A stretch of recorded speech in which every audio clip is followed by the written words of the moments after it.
আসসালাম। ভাই বোনেরা কেমন আছেন? মাশাআল্লাহ বেশ ভালো। বুঝেনি তো বিভিন্ন জায়গায় যাইতে হয়, নির্বাচন আইছে সামনে। তা একটু দেরি হয়ে গেল, কিছু মনে কিছু করেন না।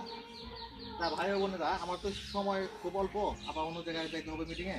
আমি আপনাদের মাঝে বেশি কথা বলবো না, আমি দুটো কথাই বলবো। সামনে যেহেতু নির্বাচন আসছে, তবে আমি এবার যদি নির্বাচনে আমি এমপি হতে পারি, আপনাদের মাঝে আমি কথা দিয়ে গেলাম, আপনাদের প্রত্যেকের বাড়ির সামনে আমি একটা করে রাস্তা দিয়ে যাব।